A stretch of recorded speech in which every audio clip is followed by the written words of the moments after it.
Apresentamos Espiritismo, um olhar.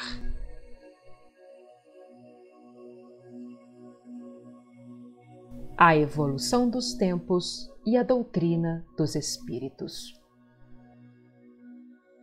Neste estudo veremos o Codificador, parte 1, Allan Kardec, o Educador, Henri Pestalozzi, Madame Rivail e Allan Kardec, a Sociedade Parisiense de Estudos Espíritas. Olá, meus irmãos, olá, minhas irmãs. Estamos iniciando o nosso estudo de número 34 da série Espiritismo, um olhar. Como sempre, nós evocamos aqui as bênçãos dos nossos mentores amigos, as bênçãos de Jesus, para que este trabalho atinja os seus objetivos. Já é o nosso 34º encontro e, graças a Deus, que as pessoas têm gostado desse trabalho, dessa série, e têm dado retornos muito interessantes, muito bons. Então, eu agradeço a Deus, agradeço a vocês por estarem aqui conosco nesses momentos, nesses encontros, para que a gente possa estudar um pouquinho mais a formatação do Espiritismo no mundo. Como é que ele aconteceu, como que ele chegou, quais foram as vias utilizadas desde os primórdios da humanidade até chegarmos ao momento da doutrina espírita no mundo. Nós vamos estudar hoje sobre o Codificador, Allan Kardec, vamos viajar um pouquinho sobre Pestalozzi, vamos trabalhar também um pouquinho sobre a Sociedade Parisiense de Estudos Espíritas. Esses estudos que estamos agora fazendo, eles são para consolidar tudo aquilo que a gente tem falado. Pode, às vezes, funcionar como uma síntese do estudo todo, pode funcionar como uma revisão desse estudo também, e eu pretendo, colocar aqui hoje, nesse trabalho, um pouco mais de Allan Kardec, um pouco mais da sua presença no mundo, ele, a dona Mary Boudet, a esposa dele, o Pestalozzi, que foi uma pessoa muito, muito importante na vida de Allan Kardec, e também as pessoas, que estão conosco dentro desse conhecimento do que foi a Sociedade Parisiense de Estudos Espíritas, o primeiro centro espírita do mundo. Então vamos lá, vamos começar o nosso estudo de hoje nas bênçãos de Deus, nosso Pai. Então vamos aqui, Espiritismo, um olhar, estudo 34, o Codificador. Bom, Allan Kardec foi o centro da codificação, Foi o centro da codificação. A ele juntaram-se todos os auxiliares, todas as circunstâncias imprescindíveis à perfeita estruturação da doutrina espírita. Então, a doutrina espírita tem como o seu centro, aquela pessoa que estava encarnada na época, que foi Allan Kardec. Dentro da sua vida de pesquisador espírita, eu gostaria de dizer para você uma coisa. Estude um pouquinho mais Allan Kardec. Estude. O mundo ainda não conhece Allan Kardec. Até países que até estudam o espiritualismo, mas não conhecem Allan Kardec. E precisamos passar essa informação para o mundo, não só da pessoa Allan Kardec, mas também pelo que ele escreveu, pelo que ele deixou para nós. São conteúdos extremamente profundos que nós precisamos buscar e entender. Porque para estruturar uma doutrina como a doutrina espírita, tem que ter tido uma condição muito grande dentro do campo emocional, do campo intelectual, do campo do campo psicológico e do compromisso com Jesus. Isso que é importante, né? Então, vamos ver a nossa sequência aqui. Allan Kardec, o educador. O menino Rivaio iniciou seus estudos em Lyon, lá na França, que era a sua cidade natal. Aos 10 anos é enviado a Yverdun, na Suíça. Ele foi estudar com o renomado educador Henri Pestalozzi, cuja escola funcionava em um castelo construído em 1135 pelo Duque de Zähringen. Aí está o nosso prezado, né? Professor Rivaio, seus livros nas mãos, essa figura do educador, que é uma figura extraordinária dentro de qualquer sociedade. O educador é aquela figura de excelência, aquela figura ímpar, né? Os primórdios da educação no mundo, a presença do educador e do educando é de emocionar. Né? Então, aquele que estimula o conhecimento, estimula extrair o conhecimento a partir das informações que ele passa para os alunos. Quem extrai o conhecimento é o aluno. Ele só dá o estímulo. Essa é a figura do educador que nós admiramos, né? E reverenciamos sempre. Aí está o Castelo de Verdun, lá na Suíça, né? E aqui está o Henri Pestalozzi. Então, essas situações foram importantíssimas para Allan Kardec. Né? Tanto esse castelo aí, né? Castelo de Verdun, quanto a figura do professor dele, do grande educador dele. Bom, o mestre e protetor de Rivaio foi Alexandre Bonifácio, que era lá, né, do Castelo de Verdun, citado pelo professor Rivaio em sua obra Curso e Prática da Teoria de Aritmética. Bonifácio foi emérito educador, homem bom e simples, estimadíssimo pelos alunos e exercendo sobre eles a melhor influência. Naquela escola, junto a Pestalozzi e demais educadores, as crianças cresciam para o conhecimento. O professor Rivaio era muito criança quando ele foi para lá, né? Aí está, né, o educador e o educando. Olha que coisa bonita que é esta figura, né? Pestalozzi nasceu em Zurique, na Suíça, em 12 de janeiro de 1746, né? É bem mais velho que Allan Kardec. Bom, continuando.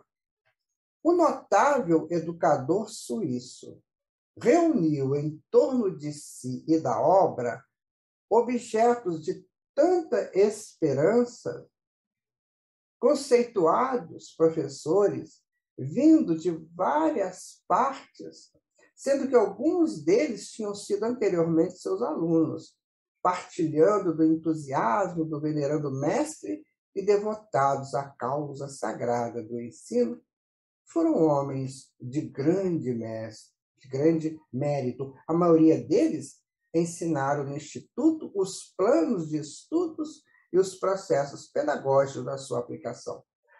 Quando a gente estuda a história da humanidade, em seus vários aspectos, em suas várias nuances, e principalmente na excelência da gestão de Jesus no mundo, nós vamos observar que, quando chega neste século XIX, 18, 19, que as escolas começam a ser abertas para vários e vários alunos, né? Agora dando essa possibilidade do entendimento dos conhecimentos.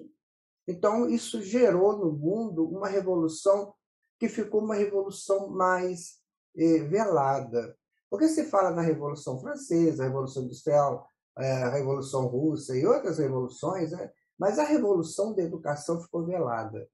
E ela foi a grande propulsora destes espíritos que, desde aqueles tempos, buscavam na educação uma forma de suas consolidações enquanto seres.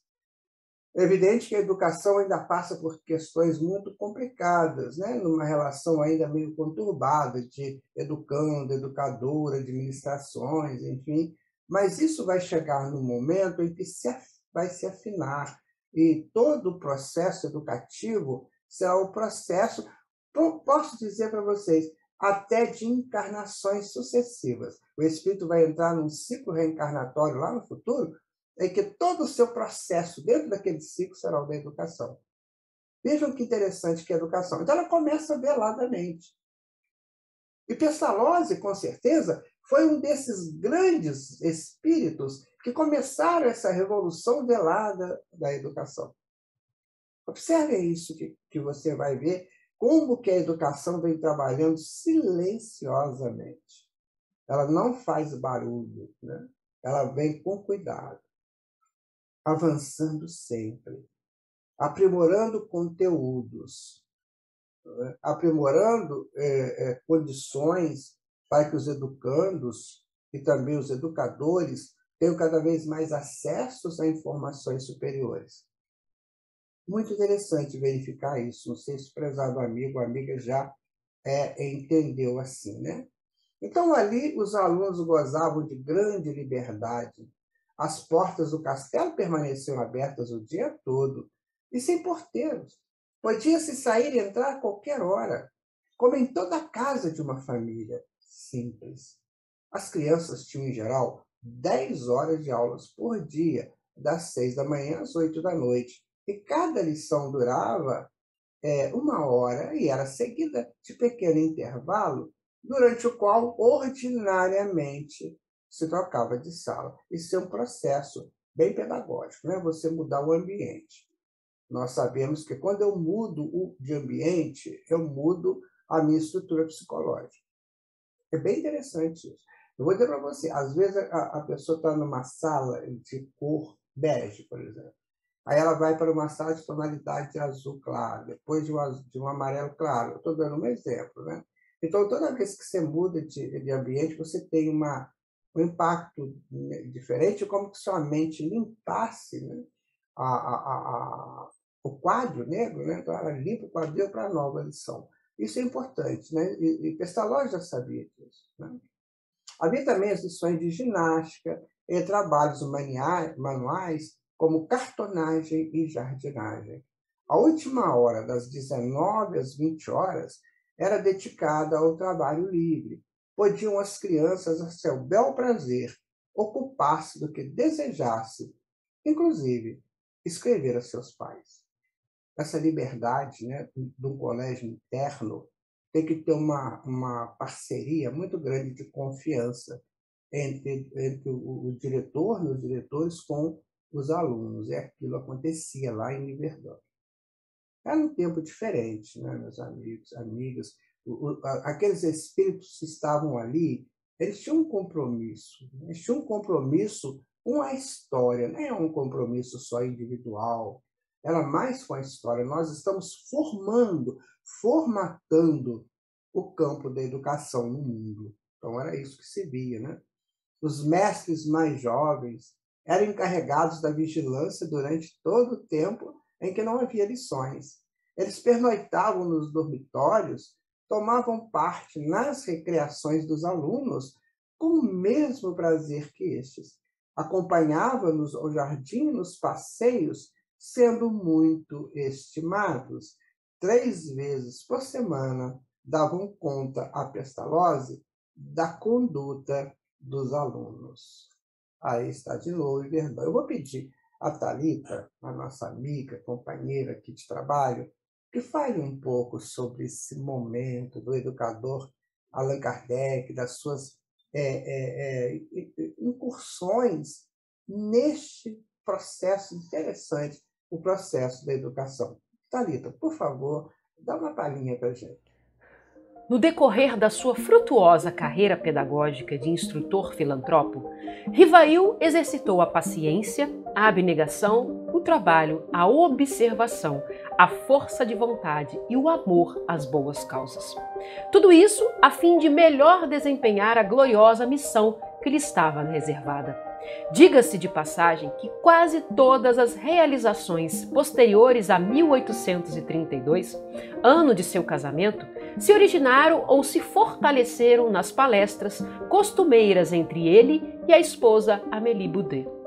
A mulher, conforme salientou a condessa de Ségor, é que se devem principalmente às inspirações que os homens concretizam. Antes que o espiritismo lhe popularizasse e imortalizasse o pseudônimo de Allan Kardec, já havia Rivail firmado bem alto no conceito do povo francês e no respeito de autoridades e professores a sua reputação de distinguido mestre da pedagogia moderna, com seu nome inscrito em importantes obras bibliográficas. Este é a quem Jesus encarregou da importante missão de codificar o Espiritismo. Homem culto, inteligente e profundo, como dizem seus biógrafos, e que nesta atualidade precisa ser estudado como um modelo de mestre a ser seguido, uma vez que a doutrina espírita é uma nova revelação ao homem, e este mesmo homem necessita ouvi-la, pesquisá-la, entendê-la e divulgá-la através de todos os meios possíveis, incluindo aí a conduta reta e digna de quem divulga, como fez Allan Kardec. Bom, obrigado, Thalita. Desde cedo, influenciado pelo movimento naturalista, principalmente após a leitura do Emílio, ou da Educação, de Jean-Jacques Rousseau, Pestalozzi tornou-se um revolucionário apaixonado, juntando seus patriotas que criticavam a situação política do país e propunham reformas. Aqui tem uma coisa que a gente pode pensar, né? Você vê, o Rousseau ele foi, né, bem anterior a Pestalozzi, e ele trouxe primórdios daquilo que seria um dia colocado em prática pela humanidade. Então, Pestalozzi começa aí a pegar nesse texto do Rousseau para transformar aquilo numa realidade. Então, ele trabalhou, né? Ele leu o livro Emílio, ou da Educação, e aí começa a dar forma àquele projeto. Claro, colocando mais coisas, inclusive os seus conhecimentos, aquilo que ele entendia como necessário. Então, é um conjunto. O crescimento ele não faz sozinho. Ele trabalha muitas mãos. Por isso que a gente, às vezes, fala assim, o que você está fazendo? Quando Jesus perguntou, e você, o que você faz de especial? Porque a tua mão é necessária nesse processo. Se você estiver parado ou parada, aí esperando a nuvem passar, você não está dando a tua contribuição. As tuas mãos não estão ali realizando.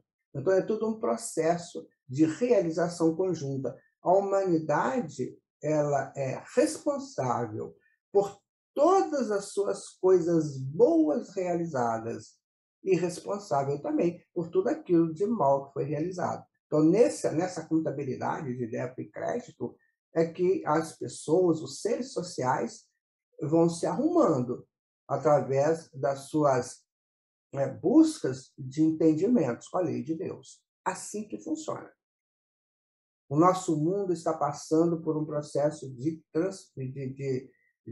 transmissão de um ciclo para o outro, né? Então, nessa transição, ou nessa transmissão de valores, nós temos que começar a entender isso. Qual é a minha participação efetiva neste processo?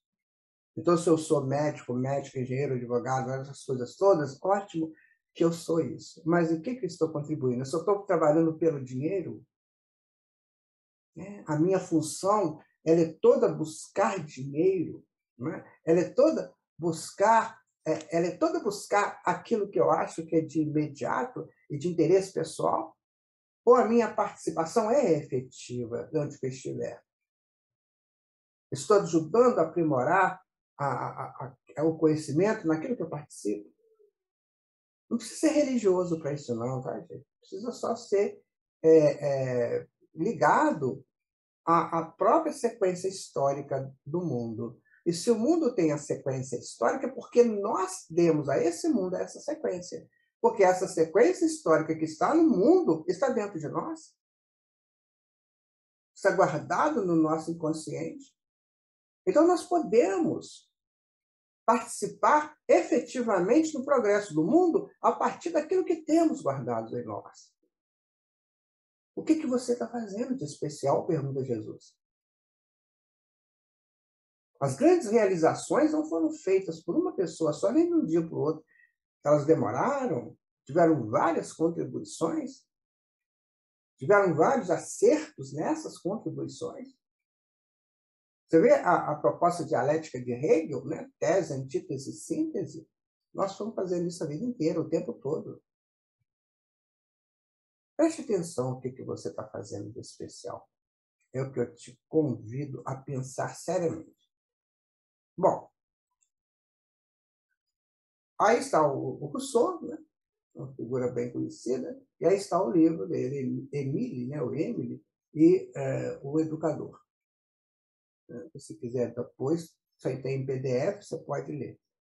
Abandona a preparação para o sacerdócio a fim de dedicar-se ao direito e ao serviço público, mas, efetivamente, torna-se jornalista e idealista da educação.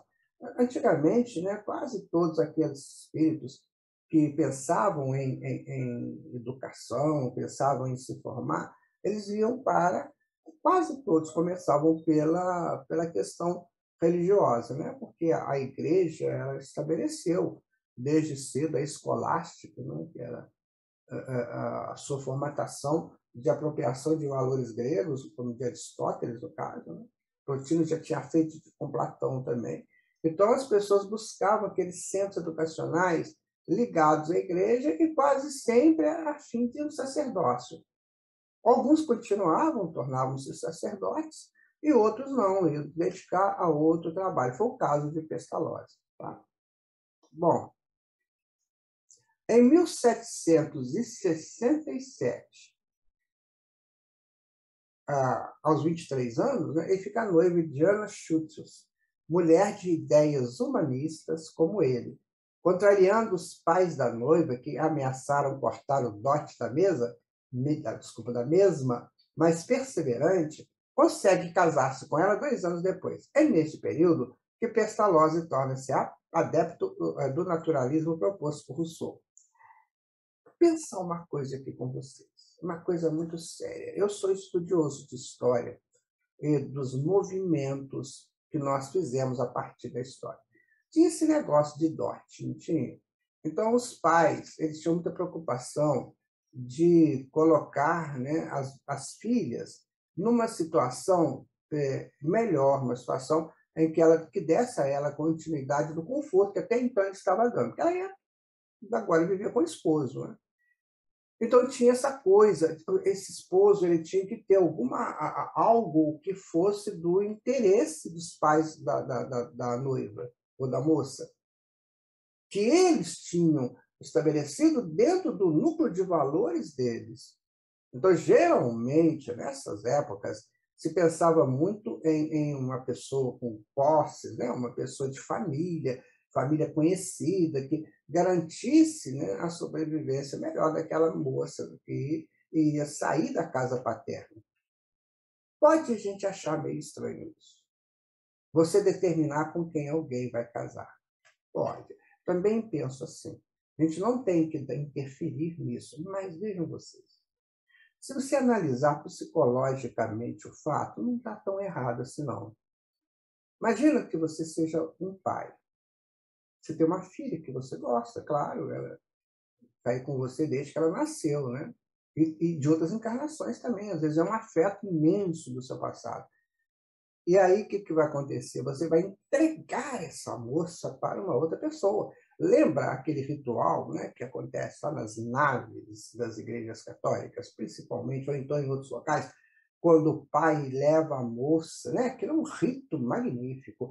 Ele entra com a princesa naquela nave castelar, né, e lá no epicentro da nave, naquele status principal da nave, que é próximo do altar, onde se consagram as coisas, as liturgias, os ritos a Deus, então ele entrega a filha dele. Está entregue. agora é com você. Por isso que eles tinham essa preocupação. Pode até ser que tinha muito interesse, porque tinha sim, claro, tinha muito interesse. Mas tinha esse efeito psicológico também. Depois você lê um pouquinho de Campbell no livro O Poder do Mito, quando ele vai falar de matrimônio, dá uma olhadinha lá. Eu gosto muito de analisar isso, sabe, gente? Senão a nossa análise ela fica muito superficial. Fica muito de, isso não está certo, ninguém tem que marcar casamento de ninguém. Ah, concordo com você. Mas você vê esse caso aqui. O pai da moça não confiava em Pestalozzi, ok? E Pestalozzi é extraordinário, um espírito muito, muito poderoso em termos de conhecimento, né? E o que a vida faz? Né? Movimenta para que eles casem. Então, muitas vezes, né, aqueles casamentos arranjados eram necessários, senão a espiritualidade não permitiria. Esta é uma visão diferente. Pode ser que você não concorde. Não sei, pode ser. Mas comece a analisar isso mais a nível de volteios da vida para encaminhar os seres que transitam nela. Pensa nisso, né? E vamos continuar aqui com os nossos estudos. Bom, do casamento, teve um filho, Hans Jacob, nascido em 1760, nome que é uma tradição alemã de Jean-Jacques, uma homenagem a Rousseau, a quem muito admirava. Né? Então, aí teve o primeiro filho e homenageando Rousseau. Aí está a esposa do Pestalozzi, né? Mais velha, claro. Está aí essa companheira, grande companheira dele. Tá? Anna Schütz, essa senhora, ela faleceu, desencarnou em 1815, após 10 anos de trabalho constante no Instituto de Iberdam, ao lado de Pestalozzi. A relação estabelecida com os alunos deveria ser como a de pai e filhos, baseada no amor e na fé, no potencial adormecido das crianças. Pestalozzi esperava sustentar a obra por si mesmo, com o seu trabalho e com o das crianças, mas isso acabou se mostrando inviável. Então, ele tinha um amor no potencial adormecido das crianças. Sabe quem ensinou isso para a humanidade? Foi Sócrates. Aquela coisa da maiêutica dele, né? Ele chegava para a pessoa e perguntava: você é corajoso? Sou. Mas o que é coragem? Ah, coragem. Assim, mas se você não tivesse coragem? Pois é, eu estaria extraindo da pessoa valores da própria pessoa. Isso que eu falou sozinho. Ele queria extrair o potencial adormecido nas crianças. Potencial ele não falava em reencarnação, mas potencial das suas vivências passadas, potencial do reino de Deus que está dentro de cada um de nós, no Cristo que somos. Né? Então, ele tentava isso aí. É muito avançado, né? É muito avançado para esse tempo de Pestalozzi, e ainda nos nossos dias isso não é entendido, ainda não é entendido.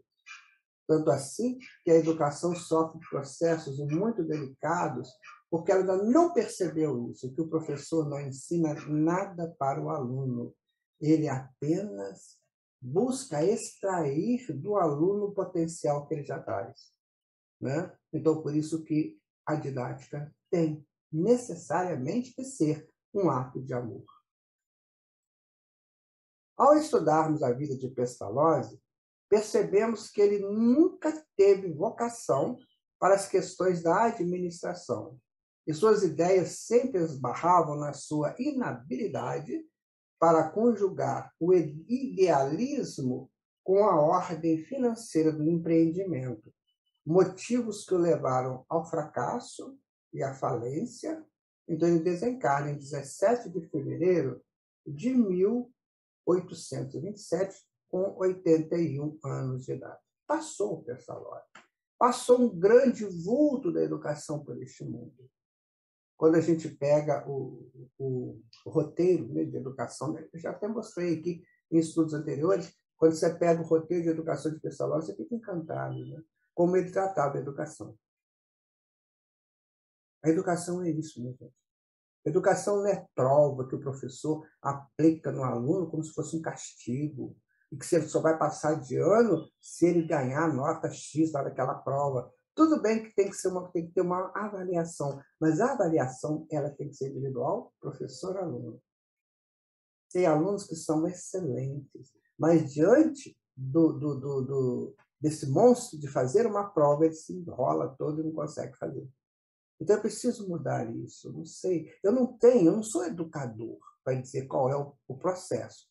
Mas tem muita gente excelente aí que poderia repensar isso, né? Essa questão de prova, né? Se é isso mesmo que vale, ou se é mais um contato direto, uma ação mais direta com o aluno ou com o educando, sabe? E preciso saber também a necessidade de cada um e a possibilidade de cada um. Você pega uma sala com 40 alunos, são espíritos totalmente diferentes e provavelmente com histórias diferentes também. Então, você entra num denominador comum, num padrão, e pergunta lá como se extrai a seringueira, como se extrai a seringa, como se faz a catada da castanha, e todo mundo tem que responder igual. Aí, como eles não vão saber fazer essa homogeneidade, o que eles fazem? Eles decoram. E tem casos que eles falam exatamente o que o professor falou para que o professor não fique irritado e tire no ponto dele. Porque tem professor que é assim. Se o aluno não falar aquilo que ele falou, nossa, ainda mais em questões de filosofia, meu Deus, a filosofia é de cada um. Vai ter que ser igualzinho o professor falou, senão pega a nota baixa. E aí vai ficar lá emperrado na série, lá. Estuda seriado, então fica emperrado. Gente, isso não pode ser mais. Nós estamos chegando a um tempo bem mais diferenciado. A educação ela tem que ser um atrativo muito grande para o educando. Tem que ter um atrativo muito grande. Né? Como? Eu realmente não sei. Não sou educador assim, formal. Né? Bom, agora, Allan Kardec, o educador, mais especificamente. Né? Em Verdun, Rivaio viveu um pequeno universo humano que o marcou para sempre, que foi a figura do mestre Pestalozzi, que veio a ser para ele a própria imagem do chefe que dirige e educa os homens, como disse seu biógrafo André Morrier. É muito importante, né? Você levar com você a figura do teu educador. Não é? Aquela professorinha lá do primeiro ano, que é a tal Paula, que saudade, né, da minha professora. Então, isso é muito importante para todos nós. Conforme alguns biógrafos, Rivaio, desde os 14 anos de idade, ensinava aos seus condiscípulos menos instruídos ou mais novos as lições dos mestres, ensaiando-se assim em colaborador do Instituto. Chegando a Paris, logo iniciou seu trabalho no magistério. Aproveitava as horas vagas para traduzir obras inglesas e alemãs. Em 1º de fevereiro de 1823, aos 19 anos de idade, publica sua primeira obra sobre curso prático e teórico de aritmética. Está aí, né, a capa, o frontispício dessa obra de Kardec publica. Está vendo aqui, ó, Por Hippolyte Léon Denisard Rivaio. Ele era, então, na época, um educador lá de Paris, um professor, né? Imagina ter uma aula com ele, né? Era desejo de Rivaio auxiliar os pequeninos nas difíceis e, por vezes, aborrecidas questões dos cálculos aritméticos. Longe de formar doutores, mirins em aritmética, pretensão que jamais alimentou, o jovem instrutor visava somente introduzir as crianças no conhecimento dessa ciência. Isso eu já estava falando anteriormente, sabe, meu amigo? Que é a questão da pedagogia. Né? A pedagogia, e principalmente a didática, ela tem 2 pilares básicos. Primeiro, eu não ensino nada a ninguém. Eu participo do processo de extração do educando dos próprios conhecimentos que ele traz. Ou guardados já desde o nascimento dele por Deus, porque o reino de Deus está dentro dele, então toda a verdade está dentro dele. Então o educador, ele participa da extração dessa verdade feita pelo próprio aluno. Não adianta você ter uma aula com um grande mestre se você não quer fazer essa extração. Se você está desatento, desinteressado. Então, o processo é de dentro para fora. Segundo, a didática ela necessita muito do amor do educador e do educando. Eles precisam trabalhar em regime de amor, ou seja, de compartilhamento, de respeito, de admiração, de tudo isso. E quanto mais o educador fizer isso para o educando, mais ele extrai dele próprio as lições que ele precisa extrair de si. Então, é um processo magnífico, né, de dar e receber. A didática precisa de entender isso, porque hoje o que se mostra em didática são técnicas de didática. Você apresenta uma figura, você apresenta isso, faz uma comparação aqui, ali e tal. São técnicas. Agora, essa questão da extração do conhecimento, essa maêutica do parto, o parto de dentro da própria pessoa, isso tem que ser levado em consideração em primeiro plano. E o ato do amor, do educando para com o educador e do educador para com o educando. Não havendo isso, fica mais difícil. Por isso que muita gente abandona a educação, porque ela não está sentindo essa extração dela, ela não está sentindo o amor. Por outro lado, o educador não está sentindo o amor desse educando e nem a extração dele por ele mesmo. Então fica uma relação muito difícil. Se quisermos melhorar a educação no mundo, nós temos que partir por este princípio, que não é nosso, não é uma ideia nossa. Essa ideia ela vem de Sócrates e depois de Jesus.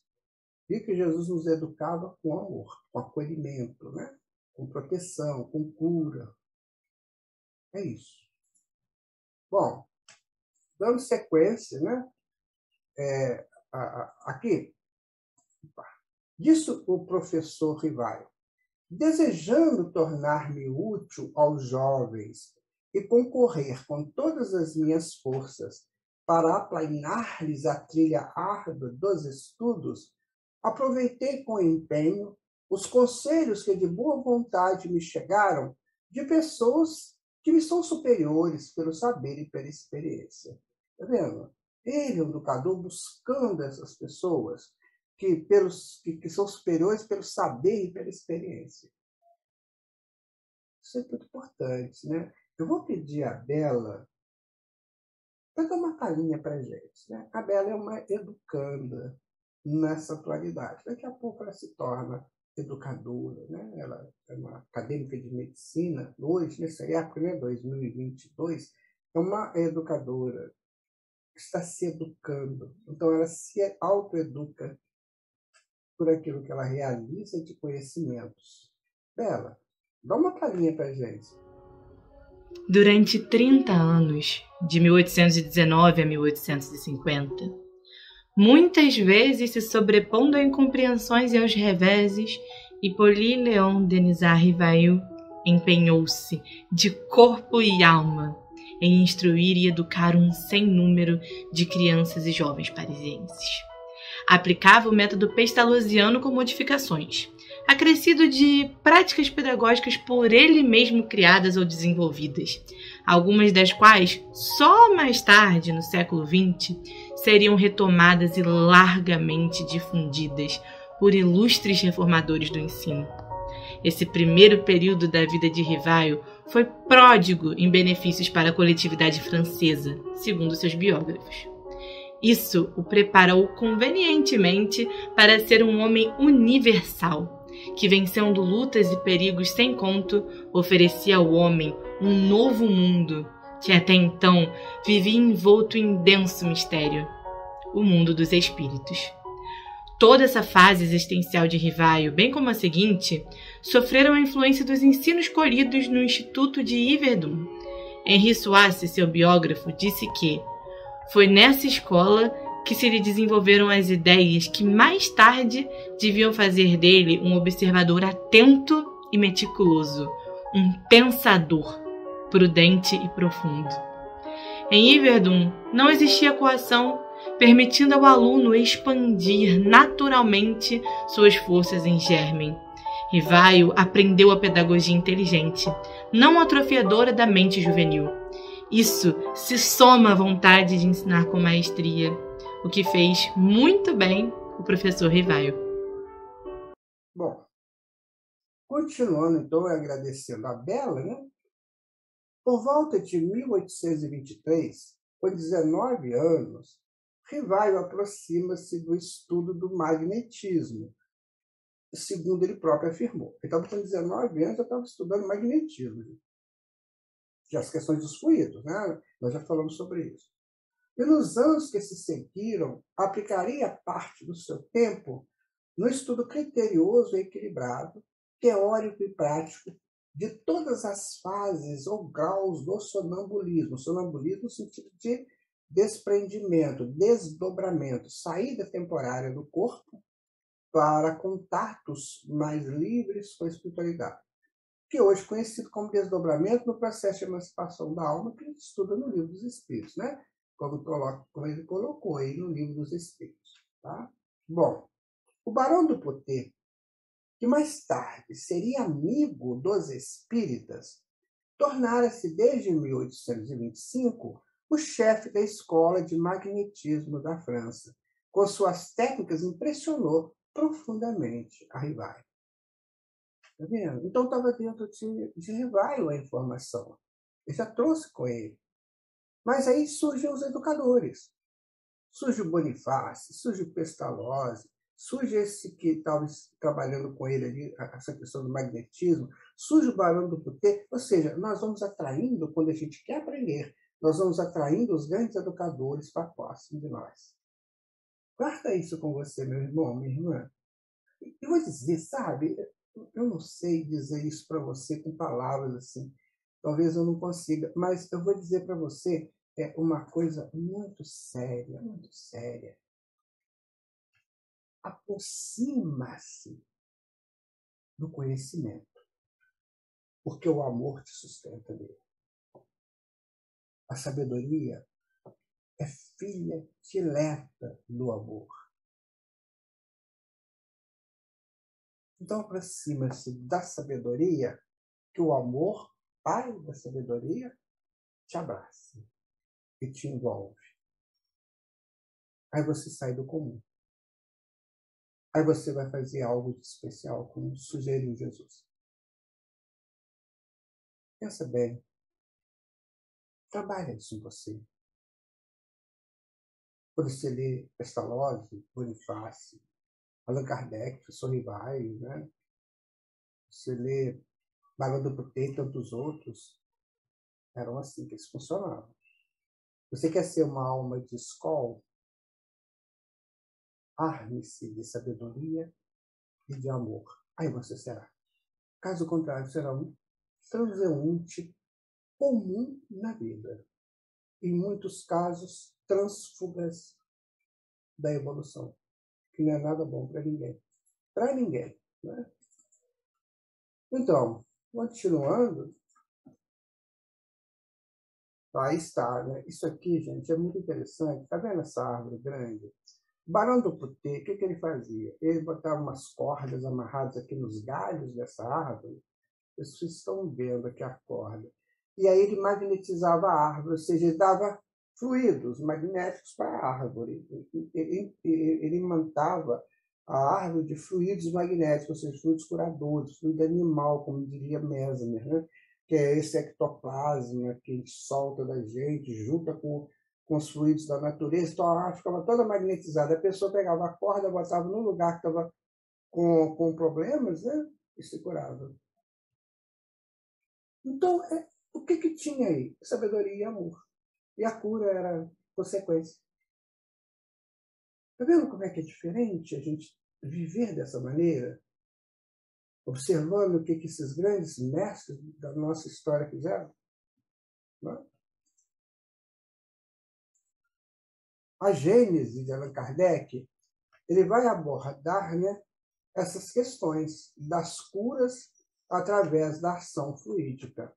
Então, ele fala sobre os passes tem percorrido um longo caminho desde a origem da humanidade, está aí desde o princípio, né? Praticado, estudado, observado pelos variáveis nomes como magnoterapia, fluidoterapia, bioenergia, imposição das mãos, tratamento magnético, transfusão de energia psíquica. Então era isso, desde o princípio da humanidade, essa coisa acontece. Allan Kardec percebeu isso, gente. Ele sabia disso. Porque, além de ser um espírito muito experiente, né, foi um druida, e quiçá mais coisas aí para trás, dizem que John Hus também, que foi o grande teólogo lá da Boêmia, né, do século XVI, por aí. Ele sabia de tudo isso. Então, o que ele fez? Ele abraçou isso, estudou isso e colocou no livro A Gênese, que está aqui para nós estudarmos. Então, você vê que não é uma questão de alguém achou que era, não, é uma evolução. A história ela é toda uma evolução. Então, você começa uma evolução, aí não deu certo, bifurca para cá para começar a dar certo. Assim foi a evolução do homem. Ele começou evoluindo num sítio. Depois, quando chegou um determinado momento da evolução dele, aquele sítio não dava mais atenção, não dava mais o que ele precisava, ele bifurcava para um outro sítio, assim sucessivamente criando mosaicos para a evolução. Então, tudo evolui assim, bifurcando para encontrar onde está a verdade. A verdade é estabelecida como? Pelas frequências superiores que os espíritos imantam o mundo. Então, aquele que está interessado no conhecimento, ele é atraído por essa imantação da verdade que os espíritos superiores trazem e que se gerencia pelas forças do universo. É complicado isso? Pode até ser. Mas essa é a verdade. Então, se você quiser continuar com a sua garrafinha de cerveja, continue, meu amigo. Minha amiga, mas provavelmente você não vai entrar nesse campo. Por enquanto, né? Depois você entra, mas por enquanto não. Se você ainda põe todas as suas forças psicológicas, psíquicas, para os risos, as brincadeiras, os pulos e saltos, né, espetaculares das aventuras, provavelmente você não vai entender isso. Você vai até a escola, mas você não entra. Você fica lá sentado, sentada, né? Se iludindo, né, que está estudando, mas não estuda, não aprende. Por quê? Porque é mais grave o processo, ele é mais sensacional do que a vã filosofia humana possa entender. Eu digo isso para você com toda tranquilidade, sem ser chato, mas sendo seu irmão que está querendo te passar essa informação. Bom, agora eu vou falar um pouco da Madame Rivail, da Amélie Boudet. Ela nasceu em Chais, na França, em 23 de novembro de 1795. Ela era 9 anos mais velha que Allan Kardec, né? Então, desde cedo, demonstrou grande vivacidade e forte interesse pelos estudos. Após cursar a escola primária, estabeleceu-se em Paris, com a família, ingressando numa escola normal, diplomando-se em professora de primeira classe, como era a denominação da época. Consta, por pesquisa do Dr. Canuto de Abreu, que é um brasileiro, um pesquisador já desencarnado, que a senhorita Amélie também fora professora de letras e belas artes. Aí juntou, né, a fome com a vontade de comer, juntou a excelência de Kardec com a excelência de Madame Rivail. Que coisa boa, que coisa bonita é quando a gente quer fazer o bem, né? O bem aglutina as pessoas em torno. Não é? Possuía tendência nata para a poesia e o desenho. Culta e inteligente, escreveu 3 obras. Contos Primaveris, em 1825, Noções de Desenho, em 1826, e O Essencial em Belas Artes, em 1828. Dois educadores, 2 escritores, né? 2 autores, juntos, e entre eles, a doutrina espírita. A senhorita Amélie casou-se com Rivail em 6 de fevereiro de 1832. Era mais velha que ele 9 anos, mas tal era a sua jovialidade física e espiritual que aparentava a mesma idade do marido. É interessante a correspondência de Allan Kardec, ou então, na época, professor Rivaio, com o pai da Amélie Baudet. É linda a carta. Ele praticamente pedindo ela em casamento. É muito bonito. Está aí para você pesquisar no Google. Tá? Aí está a menina, a moça jovem, Amélie Baudet, bonita, né? Olha só. Que faces de paz, né? De harmonia. Aqui estão os dois, né? Casados, né?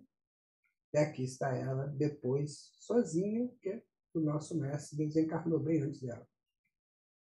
Dizem seus biógrafos que era de estatura baixa, mas bem proporcionada, de olhos pardos e serenos, gentil e graciosa, vivaz nos gestos e na palavra, denunciando penetração de espírito. Aliando ainda todos esses predicados, possuía um sorriso terno e bondoso. Tudo isso fez com que o circunspecto professor Rivaio aproximar-se dela e ela o reconheceu de imediato. Ser ele um homem probo, de qualidades superiores, e assim aceitou-o como esposo. Era a parte, né? É a parte das pessoas nobres. Você é nobre, eu digo não nobreza financeira, você é nobre espiritualmente. Então, um nobre se aproximará para você. Ah, mas era uma pessoa tão nobre, casou com uma pessoa. Pode ser uma ajuda espiritual de um para o outro. Mas, normalmente, é assim que acontece. Nós nos atraímos pelo o nosso grau ou não de nobreza. Ou então de ajuda. Há pessoas nobilíssimas que reencarnam para ficar com antigos afetos que ainda não atingiram esses graus da nobreza, mas elas fazem esse processo para ajudá-lo a adquirir o grau de nobreza. Isso é mais nobre ainda do que se pensa. As informações da vida, meu amigo, minha amiga, vista nesses aspectos, ela muda completamente do comum que a gente vê por aí, não é? Em 1875, o casal sofreu doloroso revés. O Instituto de Educação Próprio, no qual davam aulas, foi obrigado a cerrar suas portas e a entrar em liquidação. Possuindo, porém, esposa altamente compreensível, resignada e corajosa, fácil foi ao professor Rivaio sobrepor-se a esses tormentosos acontecimentos. Amparando-se mutuamente, ambos se lançaram a maiores trabalhos. Durante o dia, enquanto Rivaio se encarregava da contabilidade de casas comerciais, a sua esposa colaborava de alguma forma na preparação dos cursos gratuitos que havia organizado na própria residência e que funcionaram de 1835 a 1840. Está aí o casal. Eu quero colocar para você uma coisa, porque às vezes nós desanimamos perante as dificuldades. Ah, mas eu estou fazendo de tudo, né? E olha o que está acontecendo e tal, você começa a reclamar. Eu digo, meu amigo, minha amiga, que os grandes espíritos tiveram muitas dificuldades. Tem uma frase lapidar de Jesus a esse respeito que nos ajuda se nós tivermos essas dificuldades. Ele diz assim, o Filho do Homem não tem nem onde recostar a cabeça. Ou seja, naquele momento ele disse assim para os seus seguidores, né? Se, por acaso, a vida se tornar muito difícil, você entenda que eu, o príncipe do mundo, né? O gestor desse planeta, quando estive aqui, não tinha nem onde colocar minha cabeça. Não tinha uma casa, não tinha nada. Absolutamente nada. Ele só tinha a presença dele.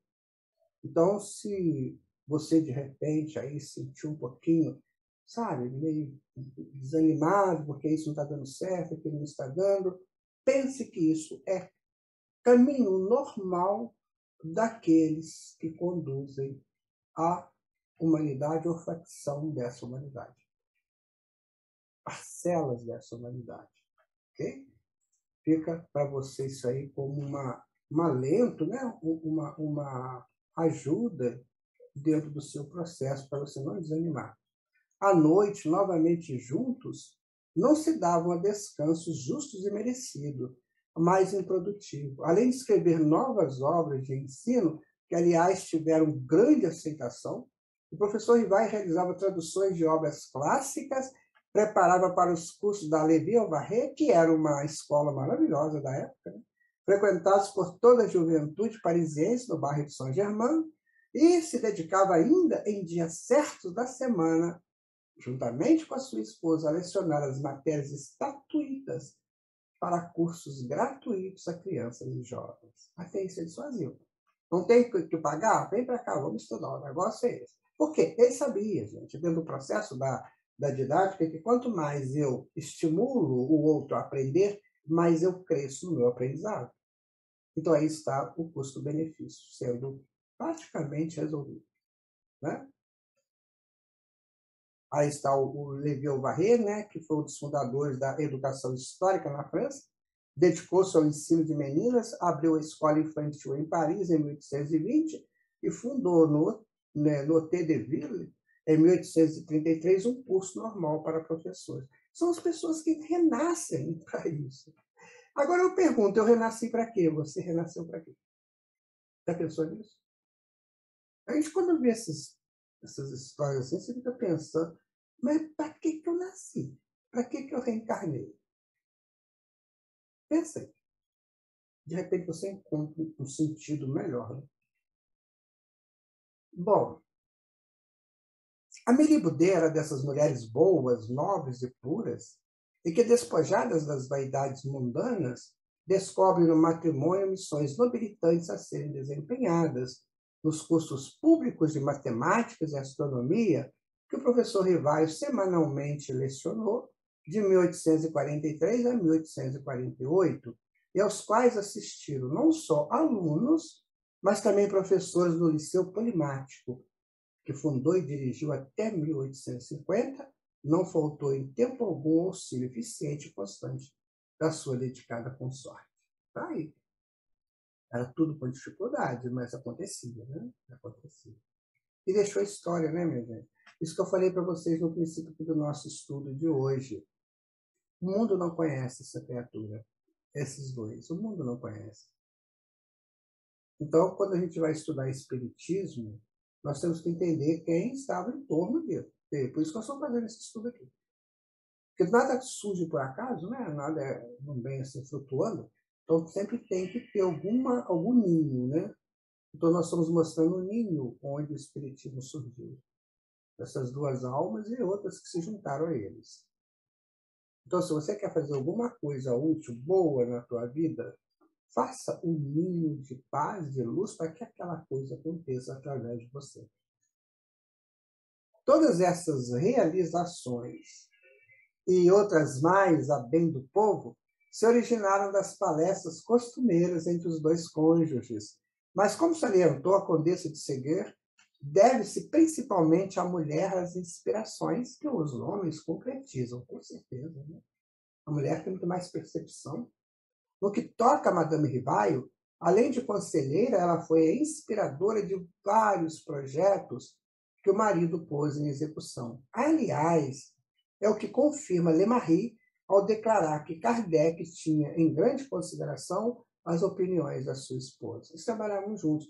Quando Kardec foi para aquelas viagens que ele fez, né, para a divulgação do espiritismo, era tão bonita, ele escrevia para ela as cartas, né? Muito bonita. Aquela correspondência dos dois, o carinho dele para com ela, contando como é que ele foi recebido, fazendo com que ela compartilhasse com ele naqueles momentos, mesmo estando à distância. Isso é lindo, né? Isso é uma perfeita justaposição de pessoas que se querem bem, que se gostam e que trabalham esses afetos em níveis melhores, em níveis superiores. Né? Graças principalmente às obras pedagógicas do professor Rivaio, adotadas pela própria Universidade de França, e que tiveram sucessivas edições, ele e Amélie alcançaram uma posição financeira satisfatória. O nome Denisard Rivaio tornou-se conhecido nos meios cultos, bastante respeitado. Estava aberto para ele o caminho da riqueza e da glória, no terreno da pedagogia. Sobrar-lhe agora mais tempo para dedicar-se à esposa, que na sua humilde e elevação de espírito jamais reclamara coisa alguma. Então, amigos, aí está, né, um pouco de Madame Rivaio para vocês. Eu vou pedir ao meu amigo Marco Aurélio que fale um pouquinho mais sobre tudo isso. É com você, Marco. E o que é um centro espírita? Universidade da Alma? Disse Emmanuel. Oficina de trabalho? Disse Herculano Pires. Casa do aconchego? Disse o sofredor. Estrutura de luz? Disse o pesquisador. Na casa espírita se promove o encontro dos espíritos que buscam a luz, que querem se entender com a luz dos esclarecimentos espirituais, unindo o saber mundano com o saber do além, promovendo em cada ser uma corrente diferente e tão forte que entrelaça a sua evolução consciente. O primeiro centro espírita foi criado longe, lá em Paris. Recebeu o nome Sociedade Parisiense de Estudos Espíritas e que congregou pessoas diferentes daquelas que transitavam de cá para lá, perdidas, em busca de fúteis quimeras. Ali, sob o aconchego daquela sociedade que teve como patrono São Luís, Allan Kardec e os estudiosos da doutrina puderam confabular entre si e com os espíritos, alinhavando futuros, alinhavando estruturas que mais tarde se ficariam no Brasil, terra bem distante. Hoje, os centros espíritas se multiplicam pelo mundo, multiplicam-se como locais de aprofundamentos de curas, conversações que estimulam a criatura a prosseguir, com coragem, tendo como base a fé e como estrutura a razão. A Sociedade Parisiense de Estudos Espíritas é hoje uma história. Sua história está gravada nos anais da espiritualidade, para que um dia possa ser vista e apreciada somente por aqueles que, de fato, souberam respeitar e aprender com aqueles senhores e senhoras que ali se postaram como vanguardeiros do espiritismo. Enquanto isso, façamos de nossos centros espíritas locais de encontros fraternos, conversas fraternas, estudos fraternos, caridade fraternal, onde cada qual veja no outro a continuidade do Deus que existe em si.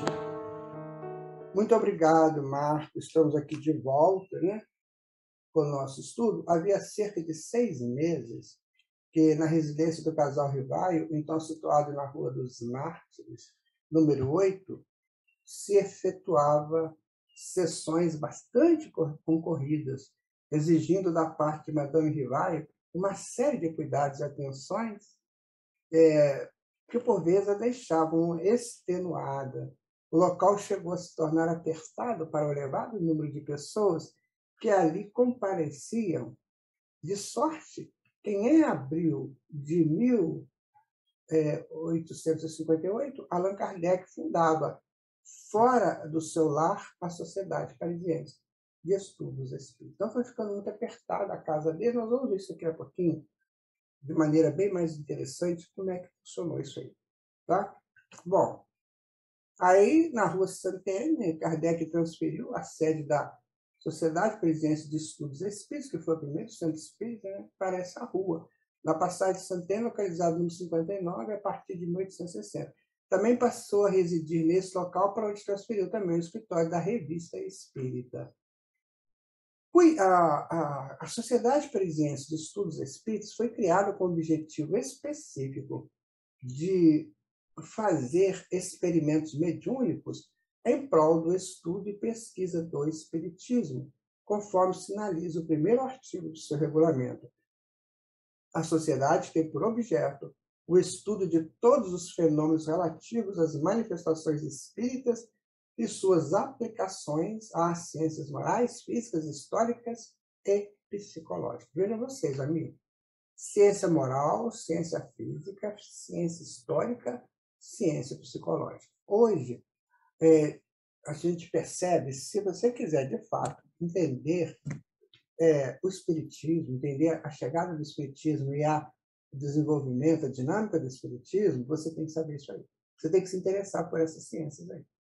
se interessar por história, por psicologia, por ciências físicas e principalmente essa parte, né, da questão da formatação do ser existencial como moral, ética, estética. Senão você não vai entender, você vai ficar permeando um castelo maravilhoso, mas não vai entrar nele. Então, por isso que nós precisamos estudar espíritas amai-vos, espíritas instruí-vos. E foi assim que o Espírito da Verdade disse para nós. O recado foi esse. Por quê? Porque se não fizermos isso, vai ser tudo muito bonito, mas eu não vou entender. É o que a gente nota nos outros países. Eles, às vezes, até, sabe, eles entendem que tem uma coisa, mas fica só por fora, na periferia, porque não querem adentrar. Então, no futuro, isso vai acontecer. E, inclusive aqui no Brasil, né? Porque poucas pessoas sabem disso, poucas pessoas entendem isso, essa necessidade. Como o próprio título sugestiona, teve a sua sede em Paris, na França, mudando de endereço em algumas circunstâncias. Kardec foi escolhido por aclamação do seu primeiro presidente, sendo reeleito sucessivas vezes até a sua desencarnação em 1869. Contava com a colaboração de vários médiuns, pelos quais seus membros interagiam com os espíritos comunicantes, tendo São Luís como patrono espiritual de seus trabalhos. São Luís é o Luís IX, né, da história da França. Como aí está, eles criaram essa sociedade de estudos, como fosse o primeiro centro espírita do mundo, e ali as reuniões eram complexas. Para você entrar naquele seleto grupo, você tinha que ser apresentado por alguém do grupo. E mesmo assim você era observado, não só por Kardec, né, para aquela turma ali dele, mas também pela espiritualidade. E aquela turma lá só tinha gente com muito compromisso, né, ético-moral com o processo de implantação, né, e divulgação do espiritismo. Como Camille Flammarion, o Didier, o Victor Sardou, Victor Hugo, né? Hermance Dufour e outros mais, que faziam a própria Amélie Boudet, né? Que faziam parte daquele projeto lá. Tá? Aí está, né? Digamos assim, alguma coisa, né? Que se refira à sociedade parisiense. Nós temos o Espírito da Verdade aqui, ó, emanando as luzes, né, os vários colaboradores do Espírito da Verdade, que trouxeram a doutrina espírita, né, aqueles que mais falavam diretamente com os médiuns. Olha que legal. A quantidade de gente para trazer a doutrina espírita para o mundo. Foi assim que aconteceu. Essa gravura ela é muito significativa, porque foi assim mesmo que aconteceu. Né? Foi dessa maneira. Então, quando você fala que a doutrina é uma revelação, a terceira revelação, por causa disso aí. Ela veio do mundo espiritual, sabe, gente? Ela não foi criação de Allan Kardec. Ela veio do mundo espiritual. Olha, não parece um centro espírita? A mesa diretora, né? Os médios ali, a direção, né? A direção espiritual, a supervisão geral do Espírito da Verdade, e as pessoas ali, olha, assentadas, né? Participando do processo. É o que acontece hoje no centro espírita. Pelo menos, né? É a significação, né? De um centro espírita hoje. Muito lindo, né, gente? Mas eu falo para você, olha, vamos conversar aqui frente a frente. Eu digo isso para você. Se você não acredita, não continue no espiritismo. Não continue. Se você não acredita nisso aí, se você tem dúvidas, leia o primeiro capítulo do livro dos Médiuns, quando Kardec pergunta: há espíritos? Se você não acreditar, melhor você não ficar. Melhor você, sabe, ir pelos caminhos aí, né? Meio que tortuosos, até você aprender. Isso aí é verdade, né, gente? Graças a Deus que é verdade. Essa interação do plano físico com o mundo espiritual, isso acontece desde que o mundo é mundo, acontece em todos os mundos, não é só na Terra. Mas a gente não vê com esses olhos aqui, né? Aí Jesus falou bem, aventurados aqueles que têm olhos de ver e ouvidos de ouvir. Quer dizer, com a visão simples e a audição simples, a gente não vê. E a gente afirma que não existe. Mas, eu digo para você, meu irmão, antes de você sair, abandonar tudo, Dê a você uma chance. Dê a você uma chance. Aguce teus olhos e teus ouvidos, porque o mundo espiritual está aí do seu lado. Ao meu lado, ao lado de todos. Certo? Bom, aí está, né? Representação gráfica de uma reunião da Sociedade Presente do Estudo Espírita, tirada do site Enciclopédia Espírita Online. Você pode consultar lá. Enciclopédia Espírita Online. Tá? Aí era o lugar da sociedade, né? Passagem Santene, daqui a pouco a gente vai mostrar isso melhor para você. E aqui está, olha a fiscalização da sociedade, né? A extensão, por assim dizer, universal, que a cada dia tornam as crenças espíritas, fazia-se vivamente desejar-se a criação de um centro regular de observações. Essa lacuna acaba de ser preenchida. A sociedade, cuja formação temos o prazer de anunciar, isso é o Kardec falando, né, gente? Composta exclusivamente de pessoas sérias, isentas de prevenções e animadas do sincero desejo de serem esclarecidas, contou desde o início, entre seus associados com homens eminentes, por seu saber e posição social. Ela é chamada, disse, estamos convictos ou convencidos, a prestar incontáveis serviços à comprovação da verdade. Na introdução ao Livro dos Espíritos, Allan Kardec coloca no item 8 assim, de repente somos defrontados por uma doutrina que nos traz coisas novas, que precisa de ser lido, entendido, aprendido por homens sérios, dada a seriedade dos ensinos dos Espíritos. Então é que ele coloca. No início, né, era composta, né, por pessoas eminentes por seu saber e posição social. Então é isso que é o Espiritismo. Ele necessita da gente isso aí. Não que eu seja um doutor, um expert, nada disso, mas que eu tenha pelo menos a boa vontade de aprender. Eu posso ser uma pessoa, às vezes até analfabeta daqui, mas que eu tenha vontade de aprender. Que eu não fique questionando aquilo que não é da minha alçada. Que eu não consigo colocar coisa melhor. Eu vou questionar alguma coisa, eu tenho que colocar coisa melhor. Né? Então é isso que nós temos que falar sobre esse termo aí. Seu regulamento orgânico, isso é Allan Kardec falando, né, gente? Seu regulamento orgânico lhe assegura uma homogeneidade sem a qual não há vitalidade possível.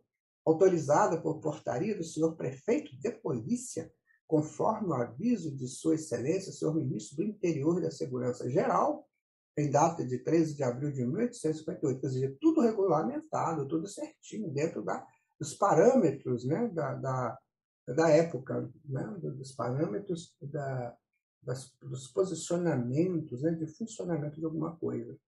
Baseia-se na experiência dos homens e das coisas e no conhecimento das condições necessárias às observações que são objeto de suas pesquisas.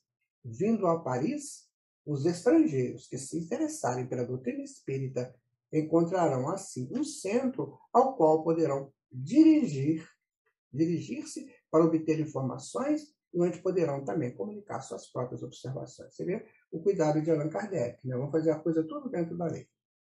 Nós não somos nenhum tipo de pessoas místicas, pessoas que fazem umas coisas estranhas, não, nós somos abertos, como a doutrina espírita é, porque o cosmos, a nossa grande casa, é aberto. Então o Kardec faz a mesma coisa, isso aqui é aberto para todo mundo que quiser. A doutrina espírita é para todos, não é nada de supersticioso, não é nada de místico, nada de demônio, nada disso, é aberto para quem quiser. Agora, claro, né, tem que ter uma noção do que você vai ver lá, para saber interpretar. Né? As sessões da Sociedade Presente do Estudo Espírita eram fechadas ao público, reservando-se aos seus sócios e, eventualmente, a convidados que fossem previamente apresentados por um membro e autorizados pelo presidente. A admissão de um associado seguia um rigoroso processo de aprovação que, entre outros critérios, exigia a fiança de 2 membros titulares e conhecidos prévios da doutrina. Havia, então, 2 tipos de associado, o membro titular e o associado livre. aquilo que podia passar lá de vez em quando, às vezes estava em viagem, né? Passava lá. Aí está, né? Os cartões de membros da sociedade, né? Esse aqui é do titular. Eu queria um desse aqui para mim, sabe? Esse aqui é da Associação de Livros, né?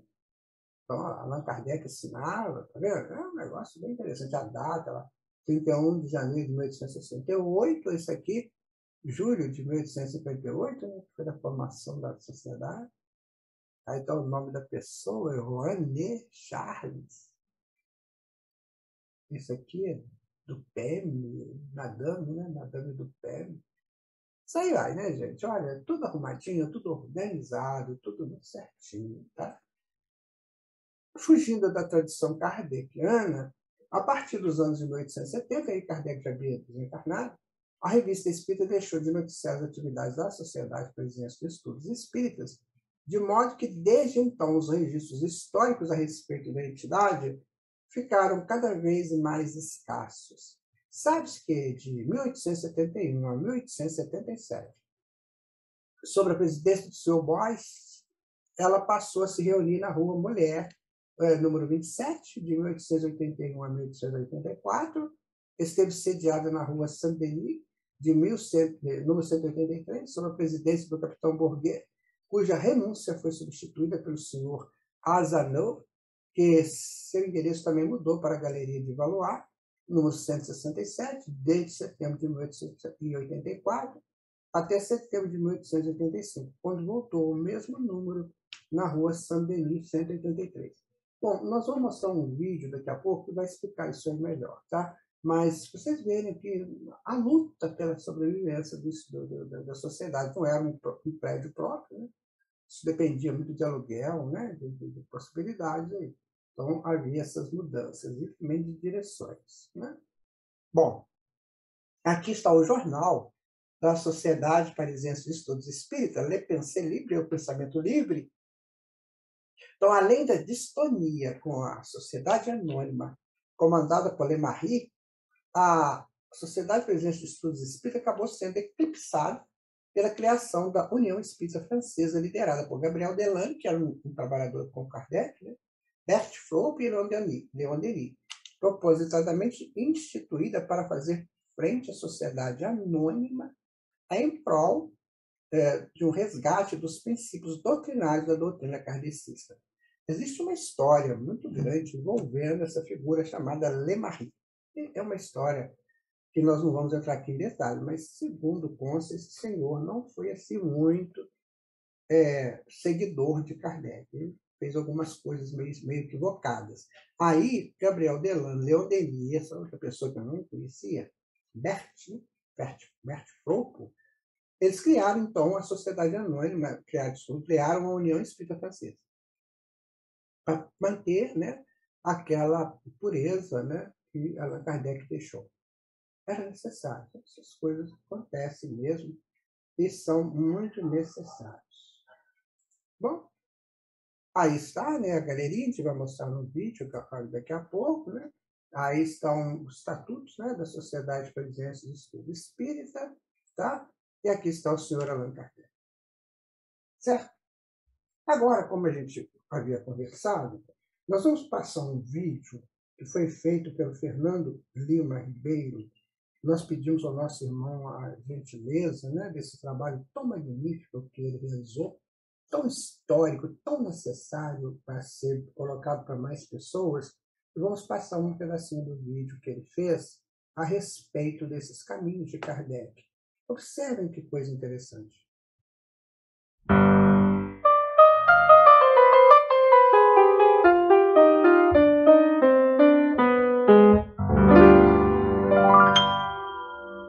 Próximo do maior museu do mundo, que é o Museu do Louvre, encontramos este palácio, que é o Palais Royal. O Palais Royal é um dos mais importantes edifícios históricos de Paris. No passado, foi residência real. E hoje, o palácio abriga o Conselho de Estado, o Conselho Constitucional e o Ministério da Cultura. No centro do palácio há um belo e grandioso jardim de quase 21 metros quadrados. Em frente ao jardim, vamos encontrar a Galeria de Orleans, onde no estabelecimento de número 13 houve um marco importante no espiritismo. Foi aqui, no Palais Royal, onde Allan Kardec apresentou o Livro dos Espíritos aqui na Galeria de Orleans. A Galeria de Orleans, do Palais Royal, era toda coberta com uma bela e charmosa cobertura translúcida, provavelmente de vidro, como vocês podem ver nessas imagens antigas.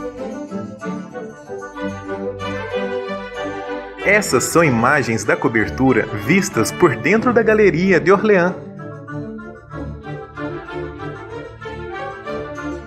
Nessa mesma galeria havia diversos estabelecimentos comerciais. E no estabelecimento de número 13 havia uma livraria chamada Danty, e foi nessa livraria onde o Livro dos Espíritos foi lançado pela primeira vez num sábado de primavera, no dia 18 de abril de 1857. Veja que na capa da primeira edição do Livro dos Espíritos, na parte inferior, aparece o nome da livraria e o endereço. Lemos Livraria Danty, Palais Royal, Galeria de Orleans, número 13.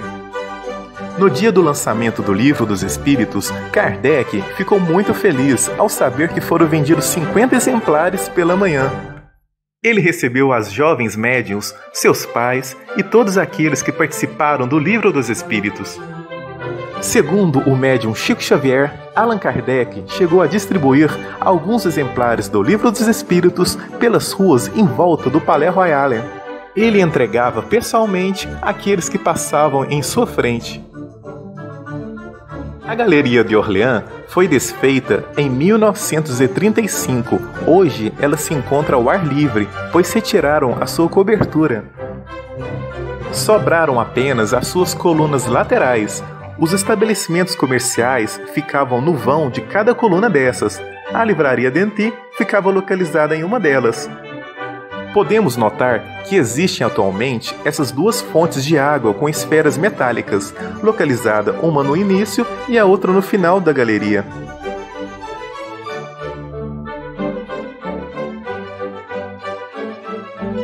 Essa foto compara uma foto antiga com uma foto recente. Reparem a ausência da cobertura e dos estabelecimentos comerciais. Sobraram apenas as colunas laterais. Após a publicação do Livro dos Espíritos, Kardec começou a realizar, às terças-feiras, em seu apartamento na rua des Martyrs, reuniões de estudos espíritas.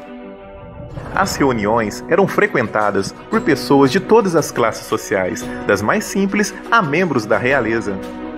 Era frequentada também por pessoas famosas da sociedade, nascendo assim a Sociedade Espírita de Paris.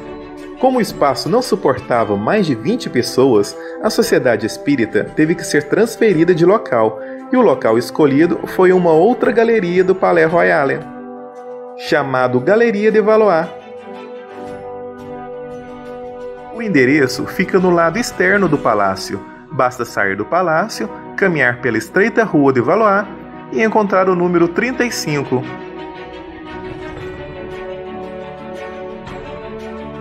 Eis o local onde alugaram para ser o primeiro espaço ocupado legalmente pela Sociedade Espírita de Paris.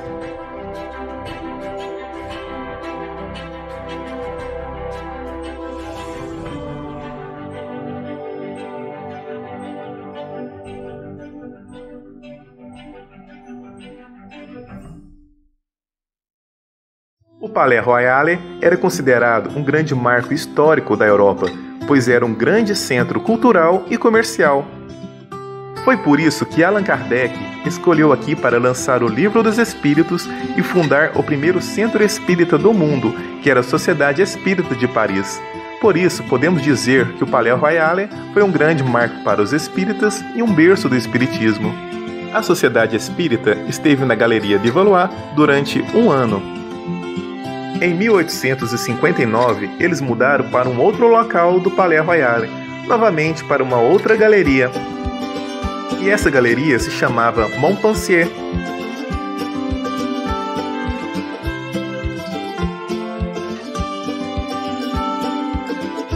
Caminhando pela Galeria Montpensier, você irá encontrar o estabelecimento comercial de número 12, que era exatamente o local onde ocorria as reuniões da Sociedade Espírita.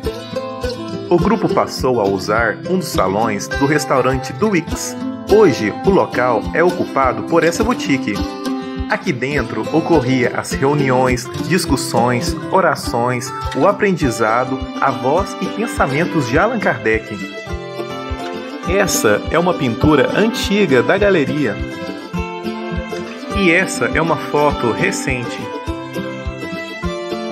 Já essa foto compara a antiga com a atual.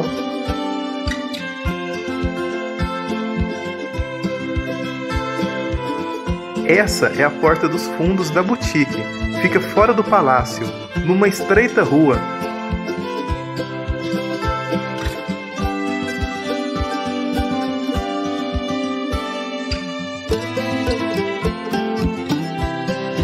Neste endereço, a Sociedade Espírita esteve também por 1 ano e passou então para a Rua Santana. Muito obrigado, Fernando. Muito obrigado pelo seu trabalho. Deus te abençoe, meu amigo, meu irmão. Nossa, isso aqui deu um enriquecimento enorme ao nosso estudo. Muito obrigado, tá? Deus te abençoe. Nós vamos terminando, então, o nosso estudo de hoje. Número 34 do Espiritismo no Olhar. Eu espero que você tenha entendido o sentido desse trabalho, né? Porque a gente vê o ninho onde chegou a doutrina espírita. As pessoas que estiveram ali para recebê-la, os encarnados, né? E a preparação desses encarnados e o que eles fizeram. Então é isso, nós temos que criar um ninho em nós para receber a doutrina espírita, onde nós somos o epicentro deste ninho. Você é o epicentro deste ninho. Então a doutrina vai chegar para você a partir da sua consciência de epicentro e de recebedor dessa informação.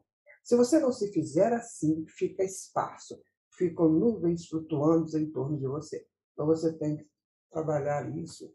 Guarde aquela imagem, né, da reunião lá da Sociedade Presença, aqueles espíritos todos ali, ajudando. Entenda que você tem o seu mentor que faz isso com você, que ele te ajuda, que ele te orienta, que ele te propõe.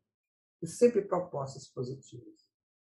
Há um tempo atrás, nós estivemos fazendo uma palestra lá para o Centro Espírita Seara Fraterna do Rio de Janeiro, e nós conversamos, né, sobre a proposta de Jesus no mundo, que é de acolher, né? De instruir, de educar, né? De aconchegar. Né? Assim. E um amigo nosso, músico, né? Já conhecido aqui de vocês, estava assistindo a palestra, então ele fez uma música a partir desse estudo que nós fizemos, né? Do acolhimento, né? Do confortar, né? Acolher, confortar, instruir, curar. Ele fez uma canção a partir daí. E ele me disse assim, olha, rapaz, olha agora, se você é também um coautor de tudo isso. Claro que não sou coautor de nada, eu só falei sobre aquilo que Jesus fez e que a doutrina espírita deve fazer, que os centros espíritas devem fazer. Né? Então ele fez essa canção aí. Nós vamos terminar o nosso estudo de hoje com essa canção do Henrique, lá do Centro Espírita Seara Fraterna do Rio de Janeiro, agradecendo a ele o seu carinho, agradecendo a todos vocês que estão aqui conosco e agradecendo a Deus por mais essa oportunidade. Fiquemos com ele, com o Henrique e essa canção, né, do acolhimento. Muita paz. Muito obrigado por tudo. Até o nosso próximo estudo.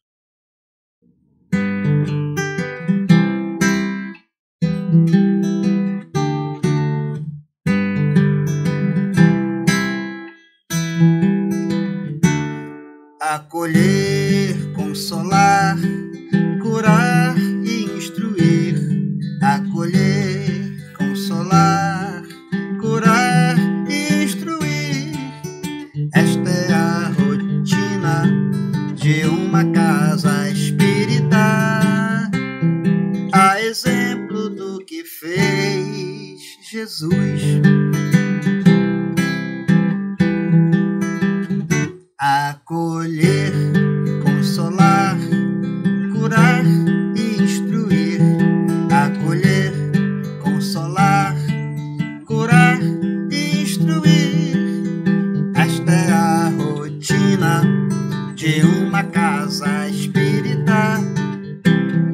a exemplo do que fez Jesus.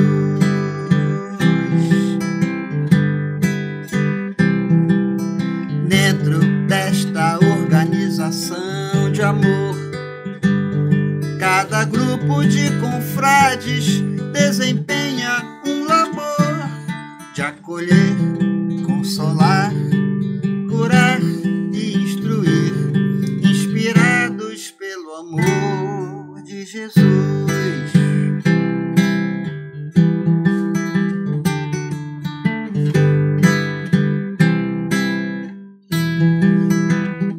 Acolher, consolar, curar e instruir, acolher, consolar, curar e instruir.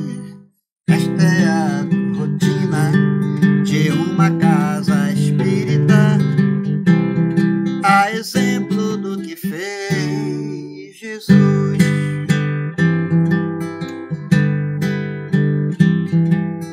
Dentro desta organização de amor, cada grupo de confrades desempenha um labor de acolher, consolar, curar e instruir, inspirados pelo amor de Jesus. Acolher, consolar, curar e instruir, inspirados pelo amor de Jesus.